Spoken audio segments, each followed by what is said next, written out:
14ஆம் தேதி வந்து 2 படம் ரிலீஸ் ஆயிருந்துச்சு தமிழ் சினிமால. ஒண்ணு வந்து நடிப்பின் அரக்கன் சூர்யா நடிப்புல வந்து விஸ்வநாதன் சன்ஸ், ரெண்டாவது வந்து புரட்சி தளபதி விஷால் நடிப்புல மகுடம். இந்த 2 படமும் ஆகஸ்ட் 14ஆம் தேதி தியேட்டர் ரிலீஸ் ஆயிடுச்சு. எந்த படம் ரியல் வினர் அந்த வீடியோல பார்க்க போறோம். சூர்யா நடிப்புல வந்து விஸ்வநாதன் சன்ஸ் படம் வந்து ஃபர்ஸ்ட் ஹாஃப் வந்து எந்த ஒரு லேகும் இல்லாம ஃபன் ஃபீல்டா வந்து ஃபர்ஸ்ட் ஹாஃப் முடிச்சிருப்பாங்க.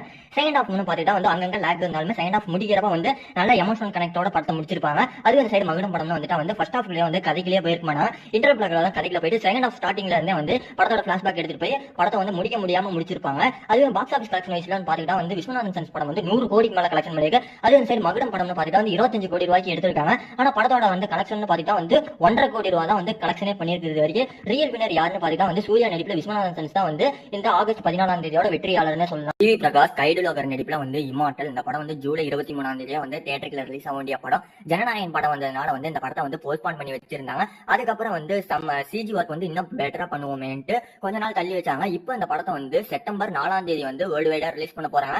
அதுக்கு முன்னாடி இந்த படத்தோட ட்ரெய்லர் ரிலீஸ் பண்ணும்ல, அது எப்ப ரிலீஸ் பண்றாங்கன்னு பாத்தீங்கன்னா வந்து வர ஆகஸ்ட் 28 29ஆம் தேதி வந்து இந்த படத்தோட ட்ரெய்லர் ரிலீஸ் பண்ணலாம்னு படக்குழு முடிவு பண்ணி வச்சிருக்காங்க. இப்பயே இந்த படத்துக்கு வந்து ப்ரமோஷன் எல்லாம் ஸ்டார்ட் பண்ணிட்டாங்க. இது வரைக்கும் வந்து டீசரா இருக்கட்டும், சாங்ஸா இருக்கட்டும் எல்லாமே நல்ல வரவேற்பு பெற்றிருக்கு. இந்த படத்து மேல வந்து நல்ல எக்ஸ்பெக்டேஷனையும் கிரியேட் பண்ணிருக்கு.